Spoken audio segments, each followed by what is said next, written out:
आज समाज के लिए पिछड़े वर्ग के लिए क्या स्कीमें 2026 के बजट में लागू की गई हैं? कौन सी नई योजनाएं हैं जो लाई जाएंगी? सबसे बड़ी बात तो यह है कि अब निषाद समाज माननीय प्रधानमंत्री के नाम लेने से, एक निषाद के घर जाकर उस गरीब की चाय पी लेने से, उसकी गरीबी नजदीक से देखने से, निषाद राज की किला बनाकर उद्घाटन करके 56 फुट की मूर्ति लगा देने से, भगवान राम के साथ निषाद राज को भी खड़ा कर दिया, मोहन बना दिया। निषादों के बच्चों को पढ़ने के लिए फ्री में, इंटर में BA में तो 10,000, इंटर में हाई स्कूल में 10,000 भी, इंटर में 20,000, BA में 30,000, उसके ऊपर 50,000। उनके बच्चों की शादी के लिए उनके लिए फ्री का बीमा है, उनके लिए 5 इलाज अलग से है, आयुष्मान भारत कार्ड। प्रधानमंत्री मत्स्य संपदा निषाद राज बोट योजना के माध्यम से मछुआ कल्याण कोष के स्थापना करके NFDB रजिस्ट्रेशन है, फ्री बीमा है, एक किसान क्रेडिट कार्ड है 4% ब्याज पर बिना किसी गारंटी के। ये योजना के माध्यम से हमारे समाज का विकास हो रहा है। पहले प्रधानमंत्री है मोदी, पहले मुख्यमंत्री जो निषादों का नाम लेते, इसीलिए हम लोग आज निषाद विकास के पटल पर है।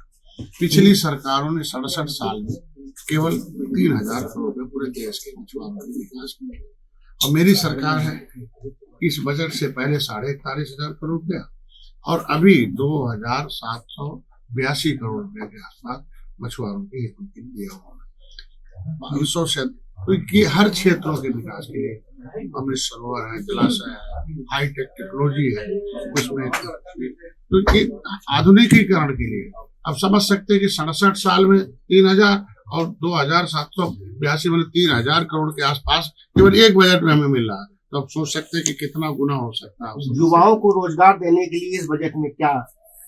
देखिए, जब हम किसी को आत्मनिर्भर बनाएंगे, हम टेक्नोलॉजी से जोड़ेंगे, हम उद्यमिता से जोड़ेंगे, क्योंकि देखो एक तो हमारे यहाँ पहले माइंडसेट था, लोगों की नौकरी माइंडसेट था, अभी अब हम लोग व्यवसायिक माइंडसेट चलना चाहते हैं। जो व्यवसाय में आए वो जो है अपने व्यवसाय को शिक्षण ट्रेनिंग ले और देखे कि रुपए कैसे आते। जितने ज्यादा शिक्षित प्रशिक्षित और समझदार होगा उतने ज्यादा धनवान होगा, और जितने अप्रशिक्षित होगा उतने गरीब रहेगा। तो ये प्रशिक्षण के लिए हर आप देखेंगे, पर्यटन के लिए आप समझ सकते हैं कि पर्यटन को लोग केवल दर्शन करने जाते हैं, अभी हमने रोजगार से जोड़ दिया है, उसमें 5,000 से ऊपर ज्यादा पर्यटन उसमें।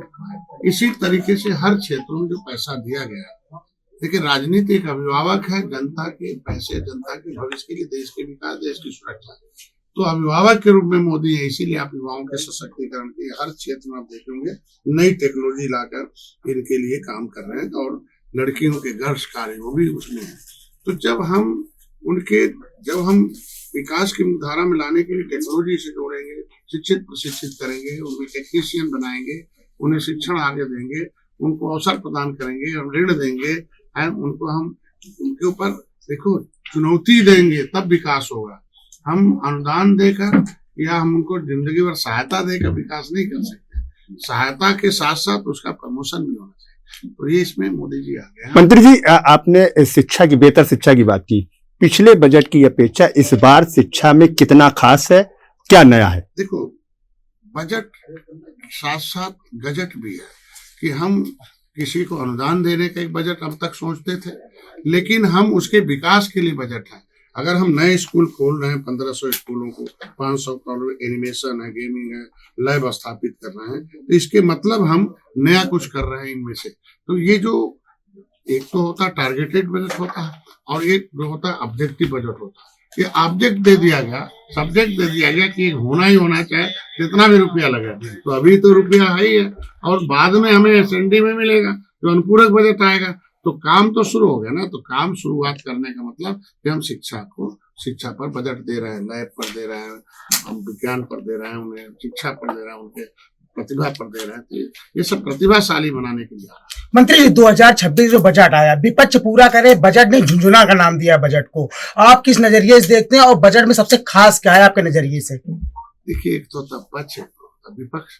तो जनता पक्ष में बैठा दिया कि हम उनकी सेवा करें, उन्हें विपक्ष में बैठा दिया कि वो सेवा नहीं करेंगे। वो ठीक से बजट नहीं ला रहे थे, ठीक से गजट नहीं बना रहे थे, या गजट और बजट ला रहे थे, ठीक से काम नहीं कर रहे थे, इसलिए जनता ने उन्हें बाहर कर दिया। हम अच्छा काम कर रहे हैं इसलिए मोदी जी को 3 बार बैठा दिया।